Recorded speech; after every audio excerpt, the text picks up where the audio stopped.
د بېنظیري د روپو دپاره به ویلیټ اکاونټ څنګه جوړوئ؟ سیم خو تاسو ته میلاو شوی دی، خو تاسو ځان له ویلیټ اکاونټ نه دی جوړ کړی، نو تاسو ته به دا روپۍ چې دي دا به په کومه طریقه باندې راځي. نننۍ ویډیو چې د هغه زموږ د دې په باره کې ده، ځکه زیاتر کسانو سیمان ناغستی او هغه بار بار دا تپوس کوي چې موږ ځان له ایزي پیسه اکاونټ چې دی دا کولاو کړی، ځینې وایي موږ ځان له جیس کیش اکاونټ کولاو کړی، ځینې دا تپوس کوي چې موږ ځان له کم اکاونټ چې دی دا کولاو کړو. نو په دې ویډیو کې له مکمل معلومات در کوم. دا ویډیو معلوماتي او د غریبانو دپاره تاسو ویډیو راولئ، دا مخکې شیر کړئ چې نورو کسانو ته ورورسي، ځکه موږ خو تاسو ته په هره ویډیو کې وایو، خو په اخره کې موږ تاسو ته خبره وکړم نو ځینې کسانه خبره چې دا هغه وانه وري ویډیو تاسو چې دا پوره ونه ګورئ، چې پوره یې ونه ګورئ نو د دې د وجې نه صحیح معلومات چې دي هغه تاسو ته در ونه رسي. نو د حکومت د طرفه خو تاسو له سیمان چې دي هغه درکړی شوي دي، او اوس هم اخرنی تاریخ چې دی دا ورکړی، د هغې تاریخه پورې تاسو له سیمان چې دي دا راغسته پکار دي، د هغې نه وروسته به هم میلاویږي، خو بیا به تاسو ته قسط چې دی دا په دې کې نه میلاویږي. د تاریخ د دې لپاره ورکړی چې سیم تاسو راواخلئ نو تاسو ته به نوی قسط چې دی دا به تاسو ته په دغه کې میلاو شي،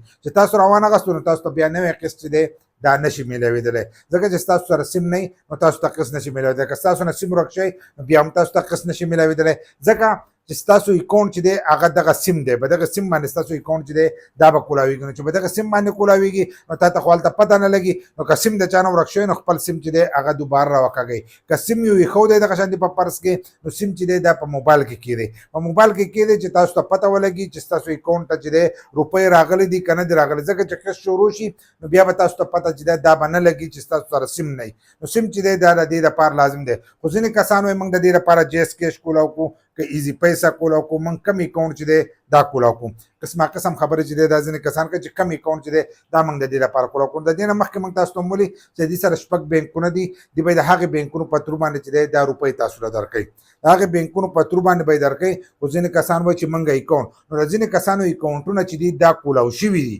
تاسو اکاونټونه چې دي دا کولاو شوي دي، تاسو له اکاونټ کولاوېدو ته چې دی دا ضرورت نشته ده. که ځینې کسانو کولاو شي د کومو نه کولاو شي هغه به ستاسو سره رابطه چې ده دا به کوي. ستاسو دا سیم چې دی دا ستاسو اکاونټ دی، ستاسو اکاونټ ته چې کله دا ستاسو د اکاونټ سره هلته لینک شي په دفتر کې نو دا ستاسو اکاونټ چې دی دا کولاو شو. ستاسو دغه موبایل ته چې دی کوډ به راځي، د هغې کوډ په تر باندې به تاسو ته دغه روپۍ چې دي دا میلاویږي، او هغه روپۍ چې دي هغه به تاسو هر ځای کې چې دی دا به راغستی شي. لکه څنګه چې د وزیر اعظم هغه روپۍ راغلې وې او هغه تاسو راغستلې د جیس کیش ایزي پیسه د دې په تر باندې چې تاسو راغستلې، په دغه طریقه باندې په ډیجیټل ویلیټ کې دا روپۍ چې دي دا به تاسو ته میلاویږي ښه په اسانو سره. دا د هغو له طرفه وینا ده چې ستاسو دغه سیم چې دی دا ستاسو اکاونټ دی. نو د دې لپاره به تاسو اکاونټونه چې دي دا به نه کولاوئ، چې تاسو لاړ شئ ایزي پیسه کولاو کوئ یا جیس کیش کولاو کوئ، دغه شانتې